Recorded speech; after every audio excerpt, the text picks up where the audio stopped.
बिंदु संयुक्तं नित्यं ध्यायति योगिनां कामदं मोक्षदं चैव ओंकाराय नमो नमः। अविरल शब्दगणो प्रक्षालित सकल भूतल कलंकः मुनिविरूपासि तीर्था सरस्वती अर्तो नो दुरितम् अज्ञानतिमिरां ध्यानां ज्ञानाञ्जनशलाकया चक्षुरुन्मीलितमेन तस्मै श्रीगुरुवे नमः। श्री परम गुरुभ्यो नमः। परंपराचार्य गुरुभ्यो नमः। सकल कलुष विध्वंसकं श्रेयसां परिवर्धकं धर्म संबंधकं भव्य जीव मन प्रतिबोधकारकमिदं शास्त्रं श्री कर्णानुयोग दीपक नामधेयम् अस्य मूलग्रंथकर्तार श्री सर्वज्ञ देवा स्तुत्र ग्रंथकर्तार श्री गंधर्देवा प्रतिगंधर्देवा तेषाम् वचोनुसार मासाद्य सिद्धांत नेमिचंद्र सिद्धांत चक्रवर्ती आचार्येण विरचितम् इदं शास्त्रं सोतारः सावधानतया शृण्वन्तु। मंगलं भगवान् वीरो मंगलं गौतमो गनि मंगलं कुंदकुंदाद्यो जैनधर्मोऽस्तु। सर्वमंगलमांगल्यं सर्वकल्याणकारकं प्रधानं सर्वधर्माणां जैनं जयतु शासनं वन्दे विद्यासागरं वन्दे सन्मति सागरम्।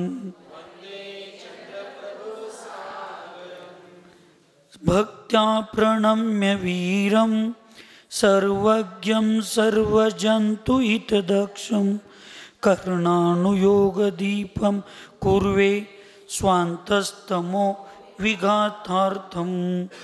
पंच परमेष्टि भगवान की, अहिंसामय विश्व धर्म की, सिद्धांत शास्त्र की, आचार्य भगवंत नेमिचंद्र महामणिराज की, चारित्र चक्रवर्ती प्रथमाचार्य शांति सागर जी महाराज की, संत शिरोमणि आचार्य गुरुवर विद्यासागर जी महाराज की, मम दीक्षा गुरु शांतमूर्ति वासर रत्नाकर आचार्य गुरुवर सन्मति सागर जी महाराज की, 3,9 करोड़ महामुनि राजों की आज के आनंद की।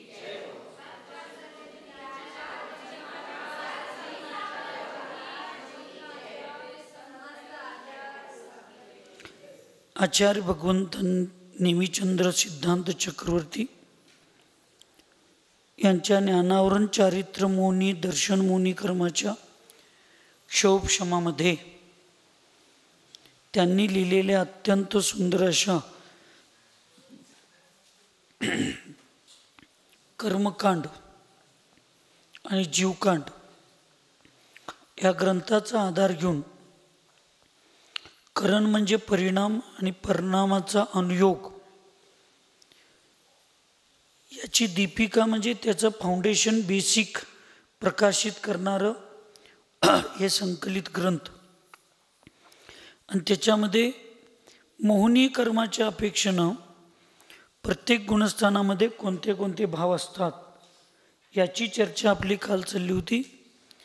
त्याच्यामध्ये दर्शन मोहनीय कर्माच्या अपेक्षेनं या ठिकाणी पहिल्या गुणस्थानामध्ये औदैहिक भाव, दुसऱ्या गुणस्थानामध्ये पारिणामिक भाव, तिसऱ्या गुणस्थानामध्ये शायोपशमिक भाव आणि चौथ्या गुणस्थानामध्ये औपशमिक, शायिक आणि शायोपशमिक हे 3 भाव असतात असं आपण त्या ठिकाणी काल बघितलो होतो। आणि त्याची चर्चा करत असताना ज्या गुणस्थानात 53 भावापैकी जितके भाव असतात त्याला भाव म्हणायचं, जे भाव नसतात त्याला अभाव म्हणायचं, आणि त्या गुणस्थानाच्या पुढे जे जाणार नाहीत असणार नाहीत त्याला विच्छुत्ती म्हणायची।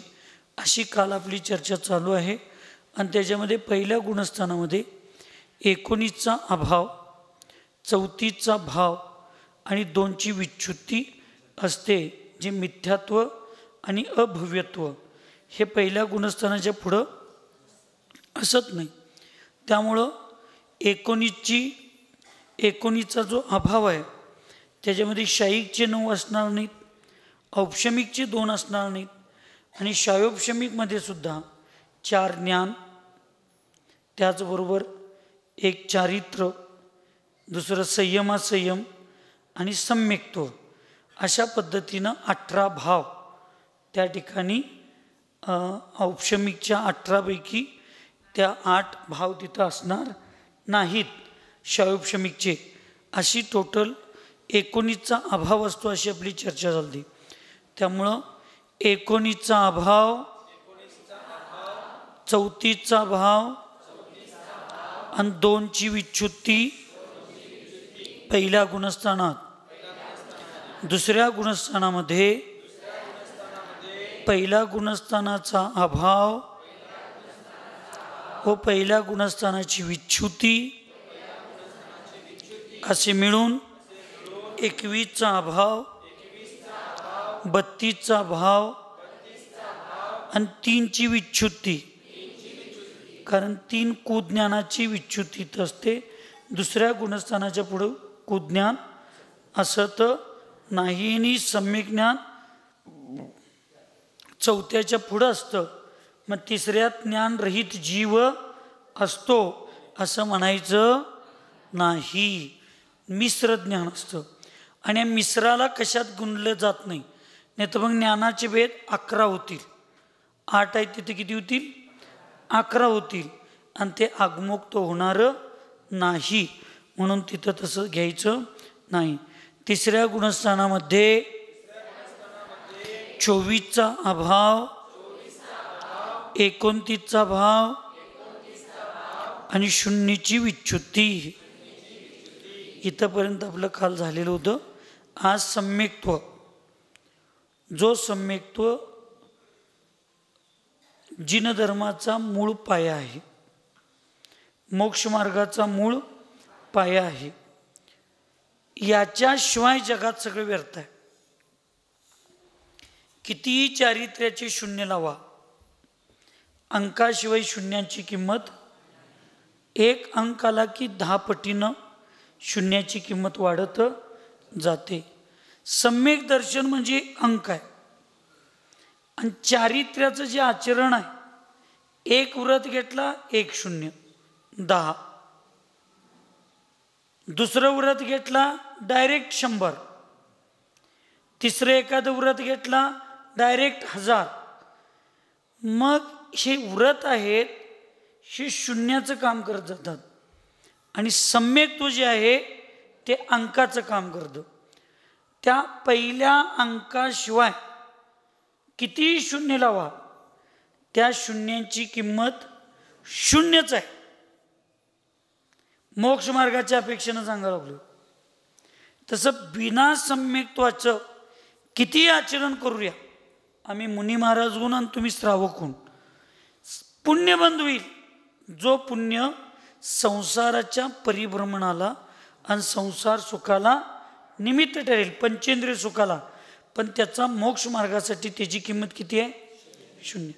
पण सम्यक्त्वसहित एक छोटा नियम जरी घेतला तरी त्या शून्याची किंमत 10 पटीनं वाढत जाते.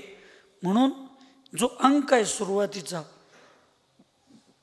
मोक्ष मार्गाचं मंगलाचरण इथनं आत्ता आपल्याला 4थ्या गुणस्थानापासून होतं.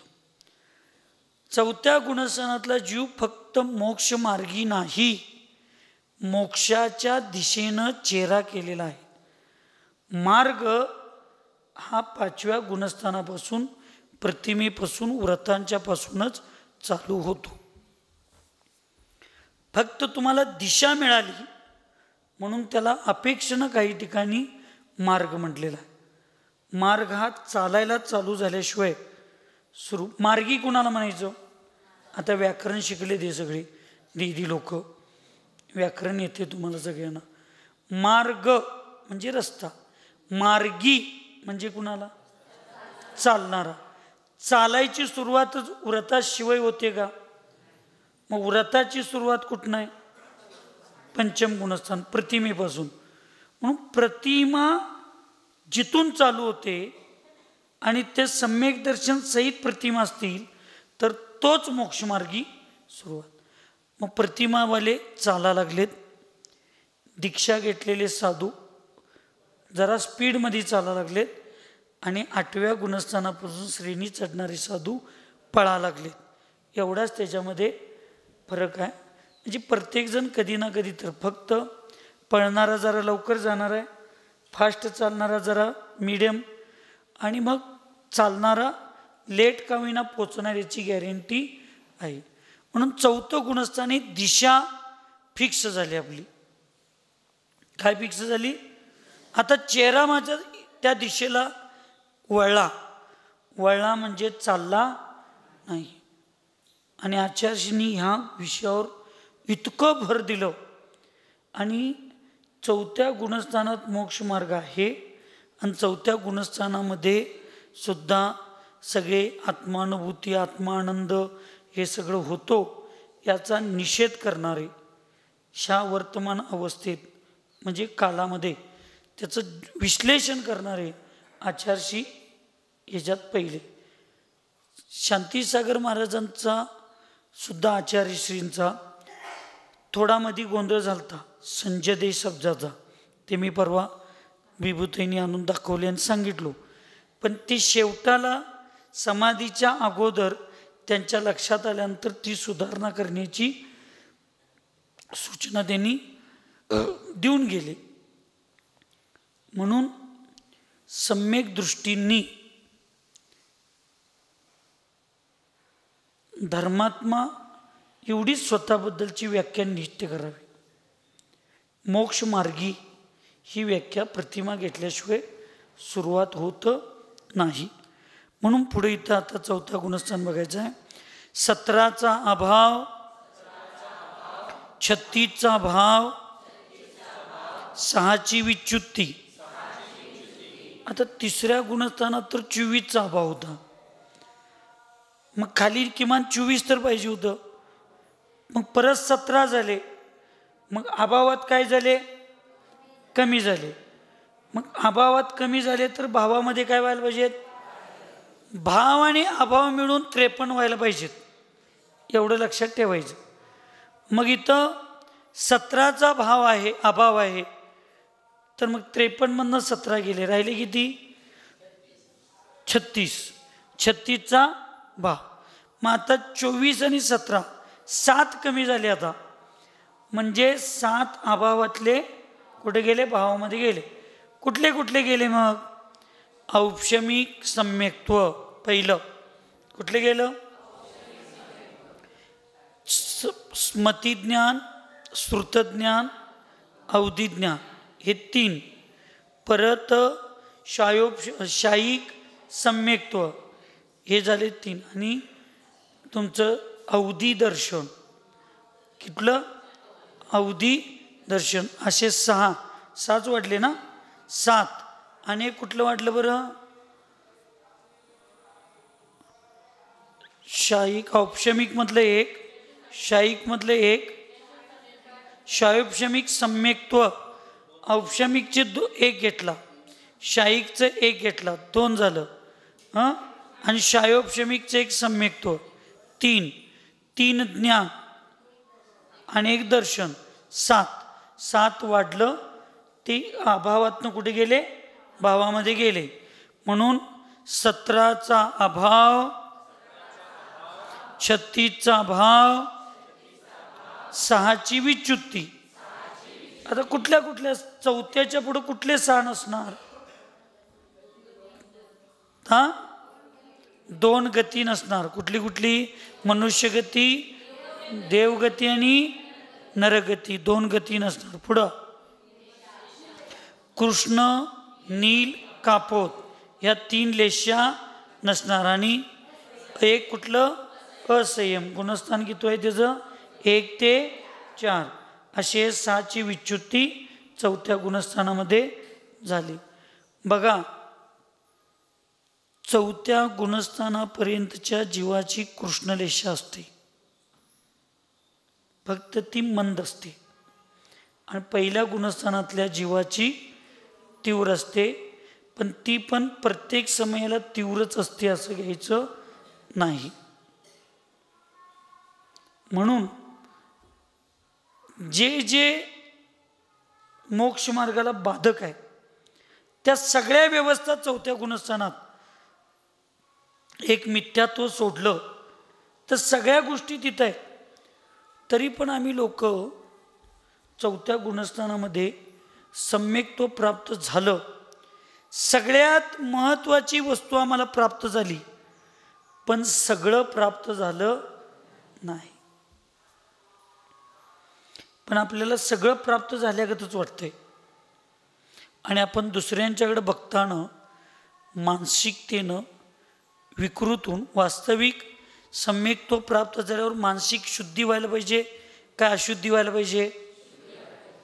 जिथं सम्यक्त्वासहित मानसिक अशुद्धी आहे तिथं सम्यक्त्व असणार आहे काय? असणार. म्हणून आपण सगळ्यांनी इतकं शांत पद्धतीनं याचा नुसता विचार करायचा नाही, चिंतन करायचं, अनुप्रेक्षा झालीच पाहिजे, वारंवार चिंतन. मग कशासाठी आम्ही एकमेकाचं एवढं म्हणजे निंदा, एकमेकांच्याकडे बघितल्यानंतर जुगुप्सा, किळस भाव, ईर्ष्या भाव, मत्सर भाव, तिरस्कार भाव कशासाठी करायचं?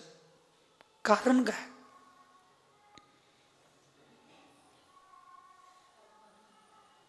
धर्मात्मा व्यक्ती ज्यावेळी चुकतो ना त्यावेळेला अधर्मात्मा लोकांना फावतं. मंदिराकडे तुम्ही काय येत नाही नवीन लोकांना विचारा, तुम्ही गेलेली तर पहिला शांत राहा म्हणतात, मग आम्हाला बोलू तुम्ही जाऊन अशांत आहे, आम्ही न जाता शांत आहे. म्हणून इथं आल्यानंतर आपल्या मनामध्ये एकमेकांच्याबद्दल आदर, प्रेम, उपगुणअंग, स्थितीकरणअंग, वात्सल्यअंग, किमान परद्रव्याच्या निमित्तानं आणि निर्विचिकित्सांग, हे चार. निशंकित निकांक्षी स्वतःपुरता आहे, अमूढ दृष्टीनं पण स्वतःपुरता आहे. पण इतरांच्याकडे बघताना वात्सल्य, निर्विचिकित्सा, स्थितीकरण, उपगुहन, हे जी चार अंग आहेत हे इतरांच्या बाबतीत घेतलेले आहेत. आपल्यात आहेत का ते? आपण प्रत्येकाने साधू धरून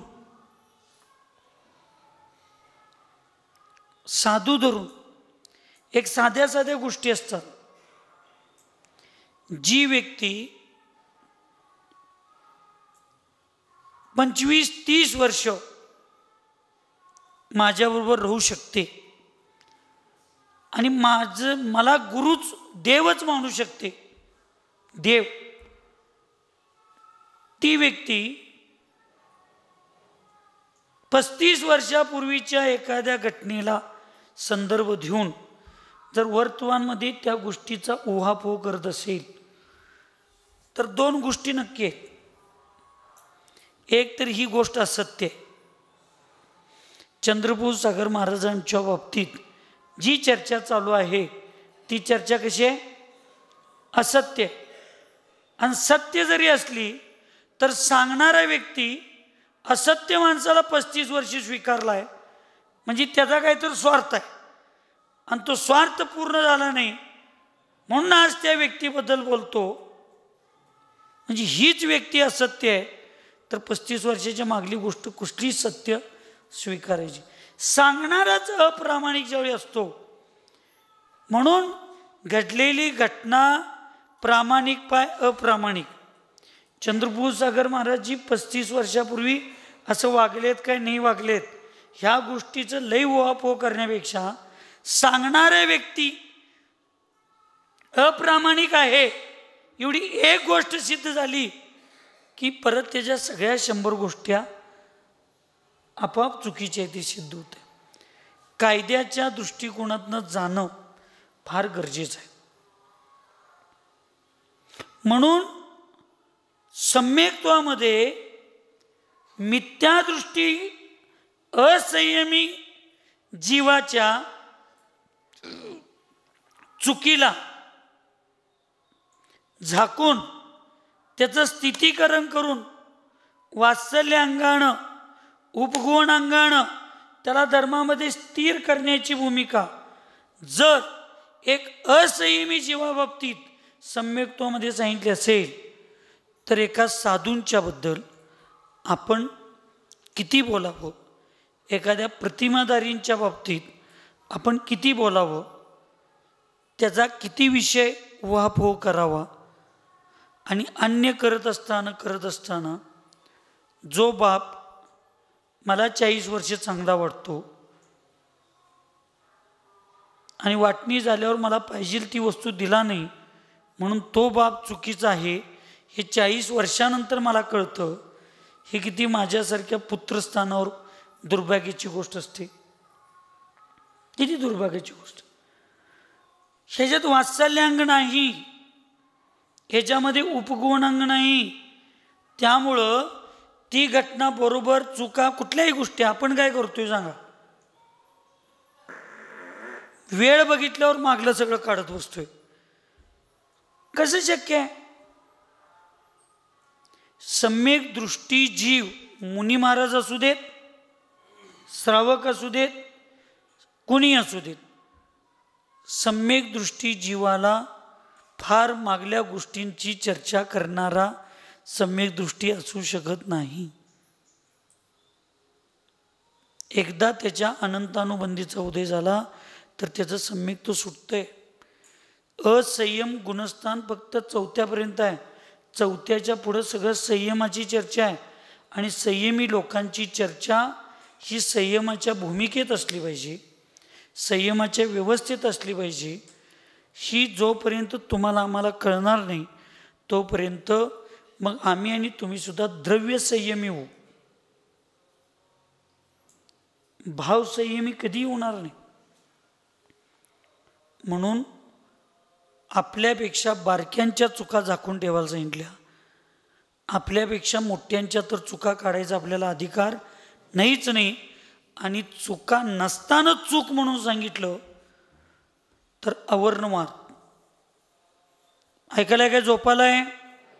काय आहे ती व्याख्या? जर काय सूत्र ते तत्वार सूत्रमधलं, केवली श्रुत संग धर्म देवा अवर्ण वर्णवाद दर्शन मोहनीय दर्शन मोह.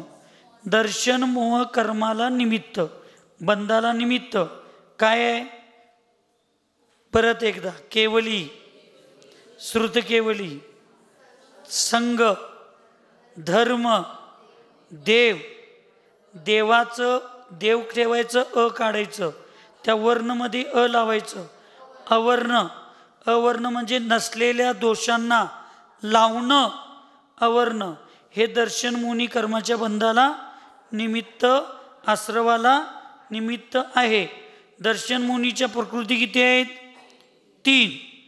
मिथ्यात्व, सम्यक प्रकृती. 148 पैकी बंधयोग्य प्रकृती किती आहेत? 120. किती? त्या 120 मध्ये ह्या 3 मधल्या कुठल्या कुठल्या प्रकृती आहेत?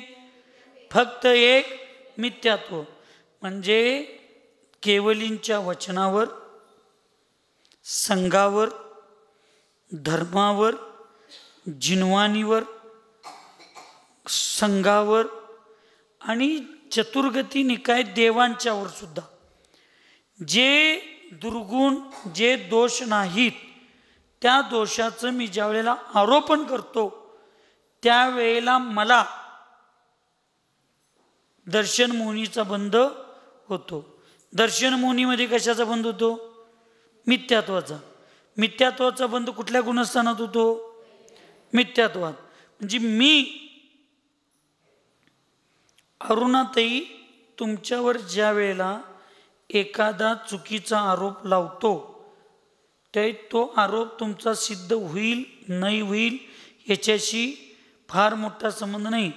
पण मी ज्या वेळेला तुमच्यासारख्या व्रतीवर ज्या वेळेला अवर्णवाद लावतो त्यावेळी मी त्या क्षणाला मिथ्यात्वात गेलेला असतो.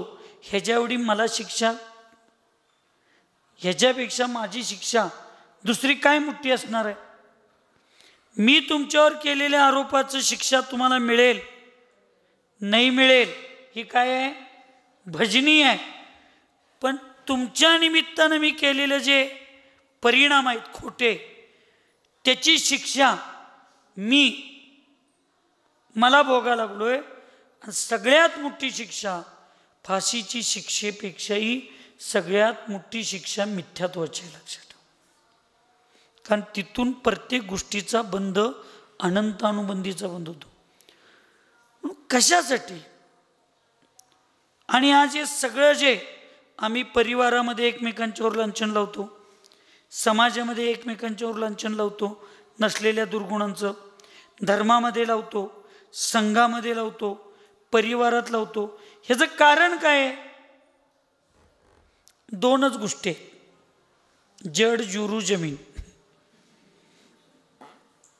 जड म्हणजे संपत्ती, जोरू म्हणजे स्त्री, जमीन म्हणजे प्रॉपर्टी.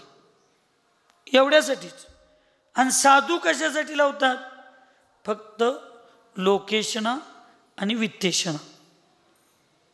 आणि या दोन्ही गोष्टीपासून साधूंनी लांब असायला पाहिजे असं तुम्ही सांगून, जर तुम्ही त्या सत्तेसाठी, सत्तेच्या हव्यासासाठी जर आम्ही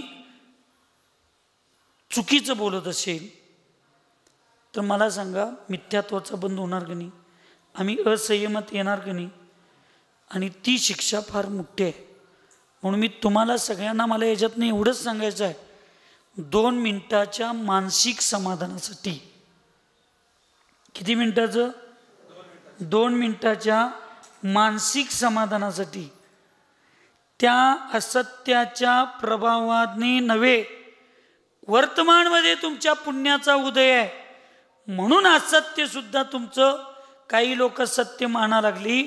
आणि त्यामुळं मिळालेली सत्ता आणि पैसा किंवा काही असेल, ही एक 10-20 वर्षाची असू शकते, पण त्याच्यासाठी केलेले परिणाम आणि त्याच्यासाठी केलेलं पाप आणि त्याच्यासाठी केलेला अट्टहास हा पुढं लाखो सागरोपम वर्ष आपल्याला भोगायला मिळणार आहे. मग एक दिवसाचं जिलेबीचं जेवण जेवण्यासाठी पुढले 20 दिवस उपाशी राहणं चांगलं काय? रोज अर्धी भाजी भाकरी खाऊन 20 दिवस जेवणं चांगलं? कुठलं कुत्रीवाल्यानं कुठलं चांगलं वाटतंय? ऐकू ना.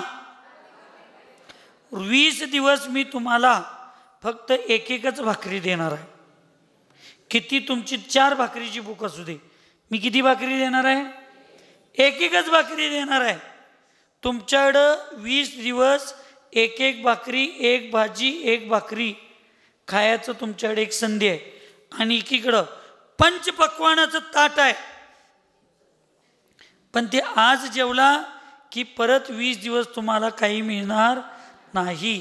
शाना माणूस काय खाईल? नावात निर्मला नको, उत्तरात निर्मल पाहिजे. ऐकू ना. रोज 20 दिवस भाजी भाकरी खाल्लेलं चालणार, बरोबर आहे ना? तसं आपण दुसऱ्यांच्यावर लांछन आणि अपवाद लावून 2 दिवस सुखी राहून पुढं सागरोपण आयुष्य दुःख भोगण्यापेक्षा आज शांत बसून जे माझ्या कर्माचा उदय आहे ते समजून घेऊन, मला जेवढं लाभांतर आहे कर्माच्या शोभक्षमात मला जेवढं मिळालं त्याचा आनंद घेऊन मी रोज भाजी भाकरी खाण्यामध्ये किती आनंद येईल सांगा. पण आपण तसं करत नाही. आम्ही भावाचं शेत लुटायला कमी पडत नाही, जावेचं दागिना लुटायला कमी पडत नाही, काही आम्ही कमी करत नाही. आणि मी स्पष्ट सांगतो, ही सगळ्यात जास्त मायाचारी कुणाच्यात असते? ऐकू येत नाही. बायका मायाचारी प्रधानी असतात, पुरुष मान कशाही प्रधानी असतात. धच म करून कधी एकमेकांच्यात बायका एकीटीनं एक बोलली असली की त्याच्यात फोडणीचा डबा हातातच असतो कायम.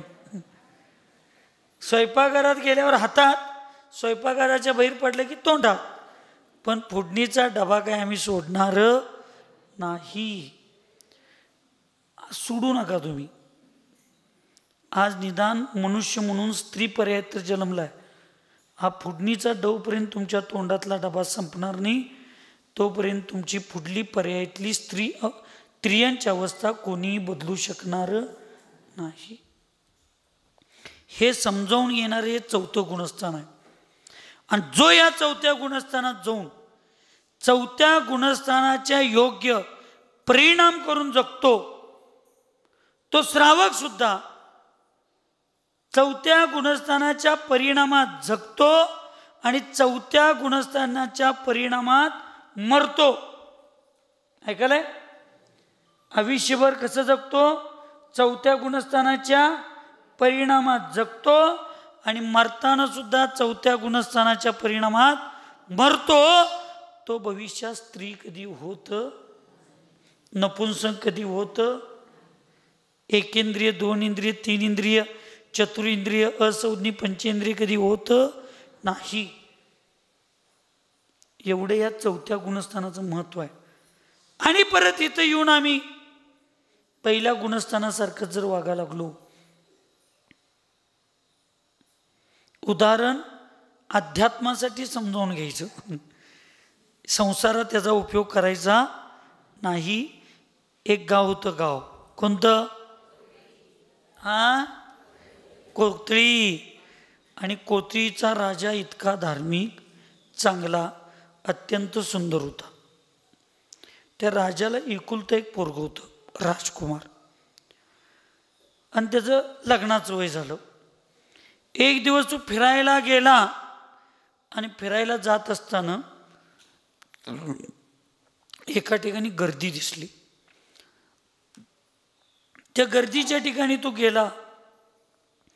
त्याला एक तरुण मुलगी वेगवेगळे खेळ करत असताना, एकटा व्यक्ती वाद्य वाजवा लागलाय आणि एक तरुण सुंदर मुलगी वेगवेगळ्या पद्धतीनं खेळ, आपलं कौशल्य, कला दाखवा लागले. तो राजकुमार त्या रस्त्यावर खेळ करून पोट भरणाऱ्या पोरगीवर काय झाला?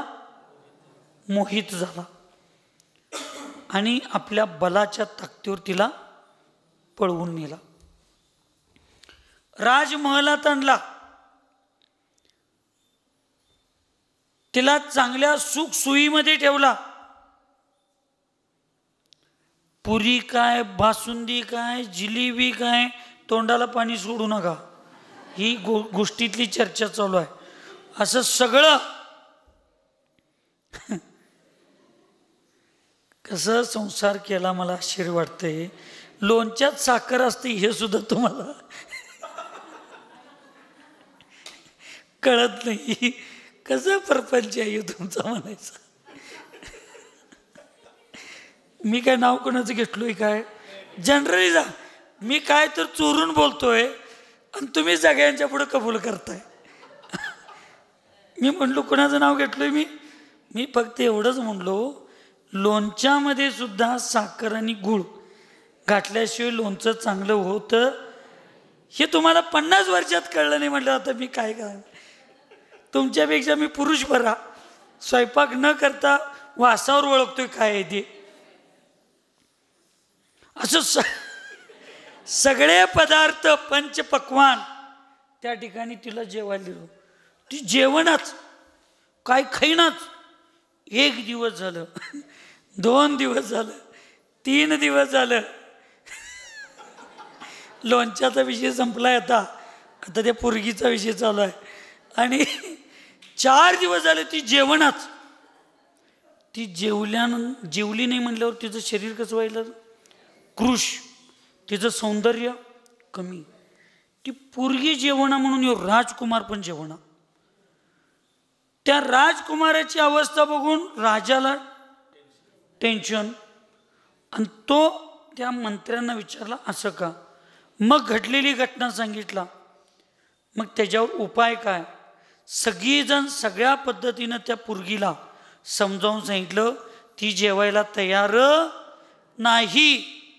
एक तिथं वीरसागर महाराजांसारखा बुद्धिवान माणूस, त्या राजाच्या नवरत्न असतात की नाही, नवरत्न राजाच्या दरबारात, त्याच्यात एक असं वीररत्न होतं. मग ते म्हटलं मला एक संधी दिला तर मी प्रयत्न करतो तिला पोटाला घालायचं. करा म्हटले आता सगळं.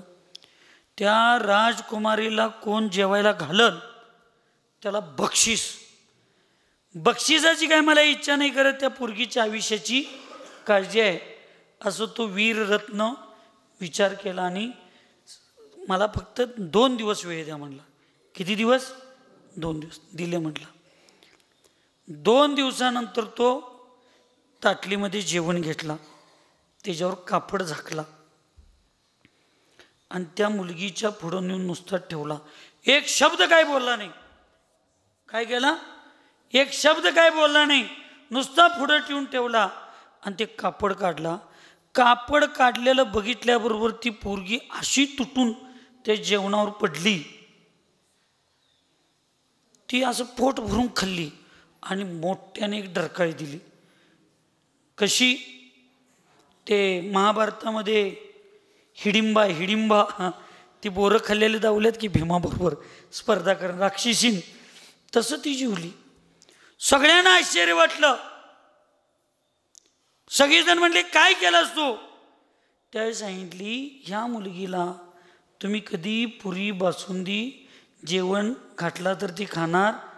अहो तिच्या घरात खरडा, 2 दिवसाची शिळी भाकरी असलं सगळं तिला खाऊन सवय आहे.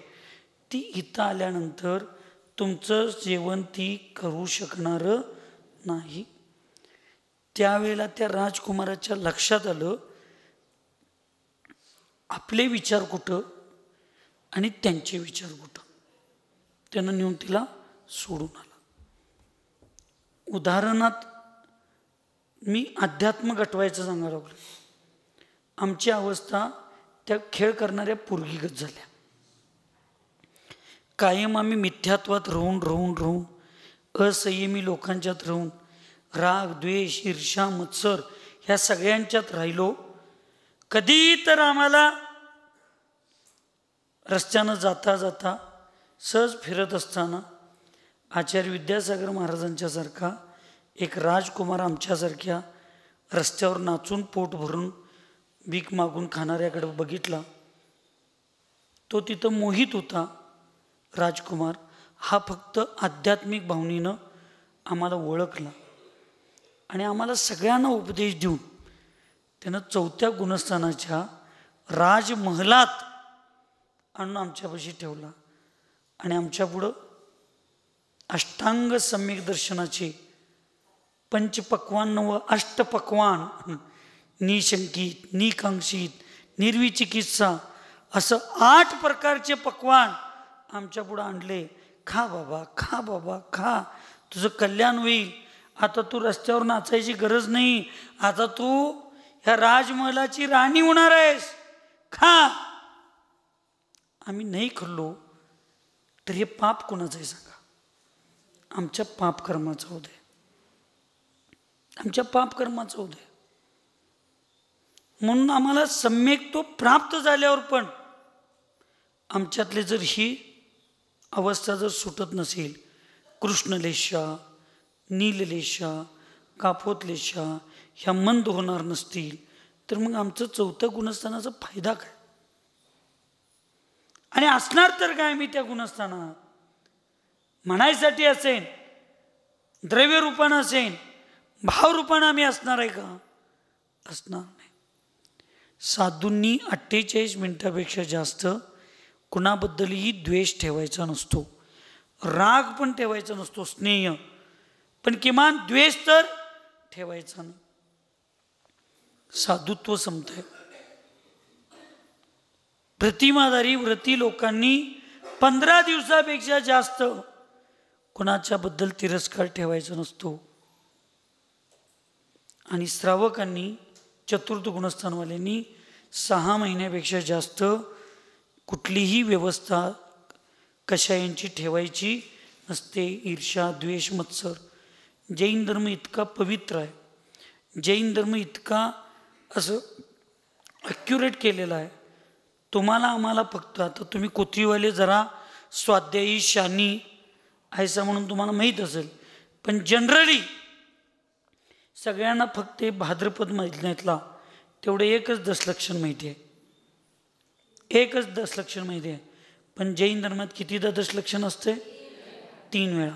त्यामुळं 3 वेळा उत्तम क्षमा धर्म ओवाळून मी सगळ्यांना माफ करतो, मला सगळेजण माफ करा, हे वर्षातनं कितीदा करायचं असतंय.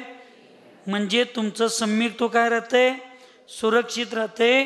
हे अनादी कालापासून जैन धर्मातली सुरक्षा आहे. पंडिताच्या व्यवस्थेसाठी 3दा दशलक्षण केलं नाही भगवंतांनी. हां, काय दुकानदारांचं पोट भरायसाठी दशलक्षण केलं? काय भगवंतांना काय काम नाही म्हणून त्यांनी 3दा केल्यात?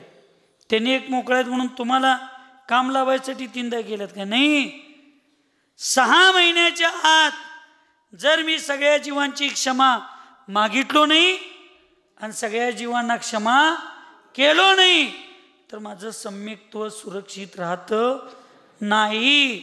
मग उगाच काटावर पास कशाला म्हणताना 3दा व्यवस्था.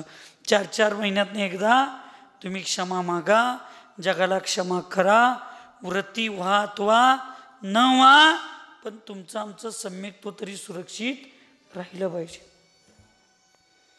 म्हणून समाधीच्या कालामध्ये आलोचना, समाधीच्या कालामध्ये प्रायश्चित्त, समाधीच्या कालामध्ये क्षमायाचना सगळं का सांगितलं? एवढं सगळं करून रोज प्रतिक्रमण करायला लागलाय, चतुर्दशीचं प्रतिक्रमण करायला लागलाय, सगळं केलंय. आता तुमची कुठली हालचाल नाही, म्हणजे जास्त तुमचे कुठले आरंभ सारंभ काही नाही. परत यमसल्लेख घेतल्यानंतर औपमार्तिक का प्रतिक्रमण करायला सांगितलं?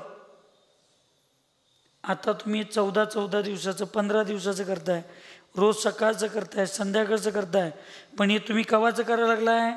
दीक्षा घेतल्यानंतर त्याच्या अगोदरचे दोष.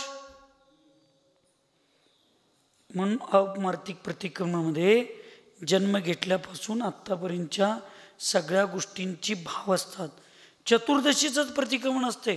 प्रतिक्रमण काय वेगळं नसतंय, पण प्रायश्चित्त वेगळं असते.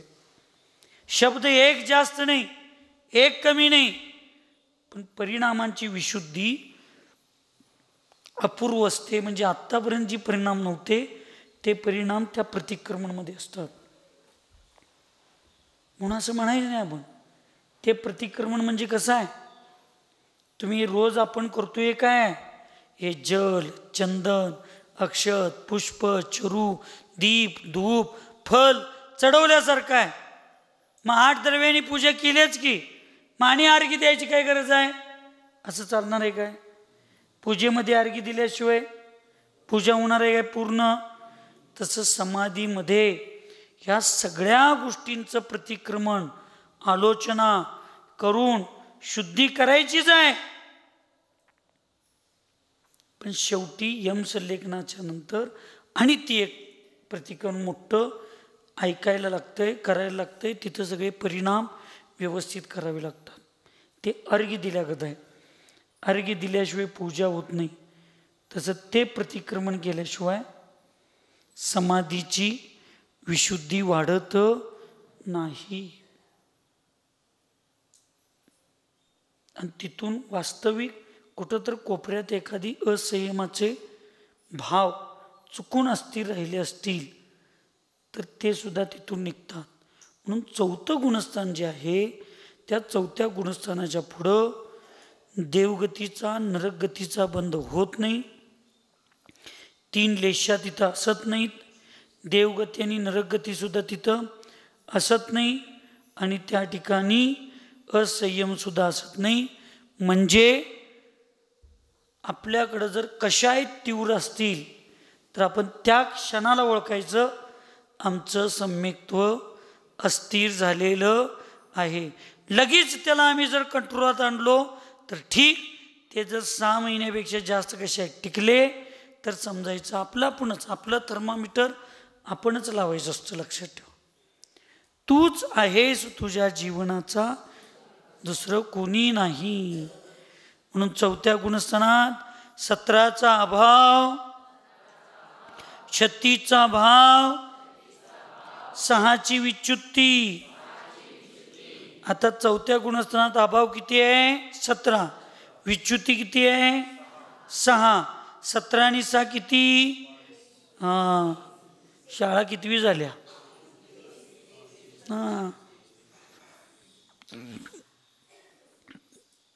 कॉपी करताना पण पक्की करायची. नकल करने के लिए भी अक्कल चाहिए. ते बघून सांगायचंच नाही म्हणून चर्चा चालू आहे. अब्राहम लिंकन, रोधी सांगत नाही बाई, काय आता फुकटचं पण ऐकायला कंटाळा आलाय. आता त्याला काय करायचं? आता चालू केला बघ बाबा म्हणली. खरं झूट बोले का वागाट. आता गाडी तिकडे गेली. दीदी खुलीत काय करते तिथं बसून सांगतोय, आणि तुम्ही पुढं काय करायला लागलाय ते मला जर कळत नसलं तर कसला गुरु मी तुमचा सगळ्यांचा. अब्राहम लिंकन अत्यंत विद्वान माणूस. इतकी लेक्चर, इतकी त्यांचे प्रसिद्ध व्याख्यान. मग एकदा कोथळीत त्यांचं व्याख्यान होतं. कुठं? कोथळीत. आणि कोथळीत त्यांना व्याख्यानाला आणायच्या वेळेला त्यांचं सारथ्य वीरसागर महाराजांच्या सारखा ते कायम त्यांच्यासोबत असणारा एक माणूस करत होता. ड्रायव्हर, PA काय म्हणायचं म्हणा. अगदी त्या अब्राहम लिंकनांची त्या ड्रायव्हरबरोबर मैत्री, म्हणजे फ्री होते. मग अब्राहम लिंकन चेष्टेत ते ड्रायव्हर म्हणला, काय व्याख्यान लावलाय, तुमच्यासारखे व्याख्यान मी जाता जाता करू शकतो म्हणलं. अब्राहम लिंकन म्हटलं, मग मला काय कोथीत कोण ओळखतं, तूच कराच व्याख्यान. ह्यो असलं व्याख्यान केला, ह्यो अब्राहम लिंकन नाही असं कोणालाच शंका आली नाही. सगळ्यांना वाटलं हे अब्राहम लिंकन इतकी छान प्रवचन केले, व्याख्यान केलं, सगळं झालं. आणि ते गाडीत बसायचं, सत्कार बित्कार सगळा झाला. गाडीत बसायच्या वेळेला अब्राहम लिंकन ड्रायव्हिंग करत होते आणि ह्यो मालक होऊन मागं बसला होता. कोण? ड्रायव्हर. आता ड्रायव्हर अब्राहम लिंकन आणि अब्राहम लिंकन ड्रायव्हर असं सगळं चालू होतं. तेवढ्यात सौरभ सारखा शाना एक कोथीत होता. तो हळूच तिथं गाडीत बसल्यावर गेला. म्हणला, सर तुमचं सगळं प्रवचन व्याख्यान चांगलं होतं, लेक्चर फार चांगलं दिला, पण त्याच्यात तो एक शब्द सांगितला आहे, त्याचा अर्थ काय मला कळला नाही. त्याचा अर्थ तेवढा मला ह्याला तर कुठे येत होतं.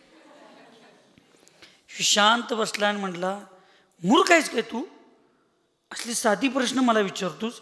अशा माझ्या प्रश्नाची उत्तर ड्रायव्हर देतोय माझा लेखा, आणि तू काय मला प्रश्न विचार?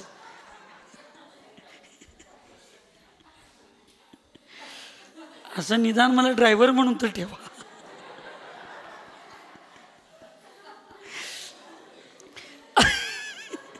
असल्या साध्या प्रश्नाची उत्तर मला विचारायला लागलायस? असल्या साध्या प्रश्नाची उत्तर माझ्या कोण देतोय?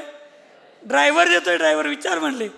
ड्रायव्हरला विचारल्यावर त्यानं चर्चा चालू झाली. काय अब्राहम लिंकनचा ड्रायव्हर सुद्धा किती विद्वान आहे, अशी चर्चा. अशी नक्कल करताना काय पाहिजे, ते कळलं नसलं पाहिजे. आम्ही सुद्धा असं खाली बघून सांगतोय, कुणाच्या लक्षात तर येते काय?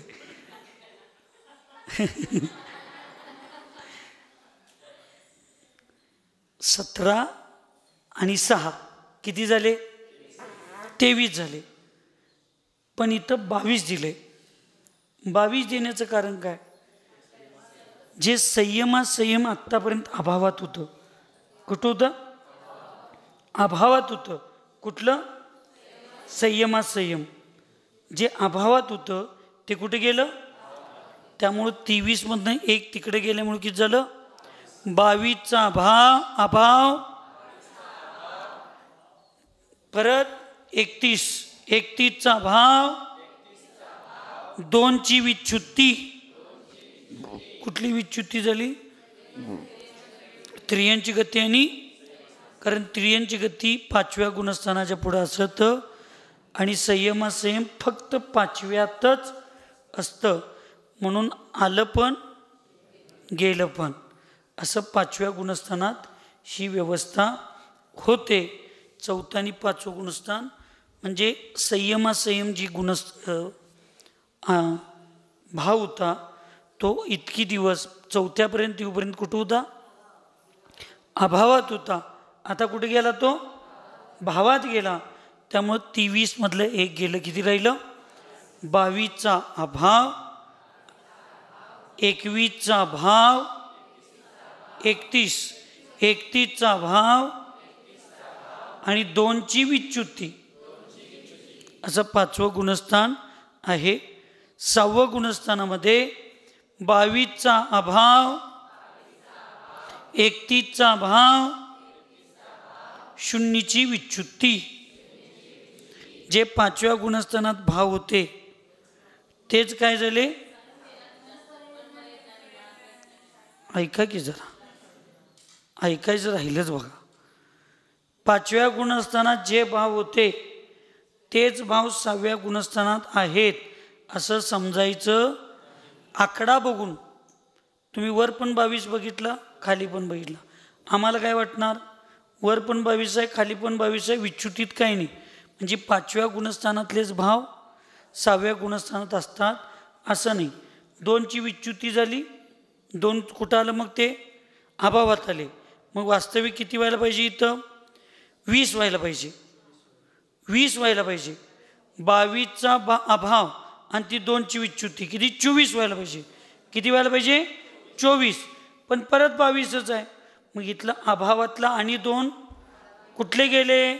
एक ज्ञानावरण कर्मामधलं भावामधलं मनप्रज्ञा 1 आणि औपशमिक शायोपशमिक चारित्र 6वं गुणस्थान हे तिथं आलं. म्हणजे 2 कमी झाले, 2 तिथं आले. लक्षात आलं काय माताजी? 2ची विच्युती झाली ती 5व्या गुणस्थानात. मग पहिला 5व्या गुणस्थानाचा अभाव किती आहे? 22चा. आणि विच्युती कितीची आहे? 2ची. 22 आणि 2 किती व्हायला पाहिजेत? 24. पण 6व्या गुणस्थानात परत अभाव किती सांगितला? 22. मग आणि 2 कमी काय केलं? तर इतकी हुशार मनपरिज्ञान कुठं होतं? अभावात होतं. शायोपशमिक चारित्र कुठं होतं? अभावात होतं. ते 2 कुठे गेले आता? भावामध्ये. म्हणून 24 व्हायच्या ऐवजी ते 22च झाले. आणि 22चा भाव अभाव, 31चा भाव आणि 0ची विच्युती असं 6व्या गुणस्थानात सुद्धा असंच आहे. त्याची चर्चा पुढच्या सत्रामध्ये आपण व्यवस्थित करूया. सुखी रहे सब जीव जगत में, कोई कभी न घबरावे, वैर पाप अभिमान छोड़ जग, नित्य नहीं मंगल गावे. ओम नमः. सबको क्षमा, सबसे क्षमा.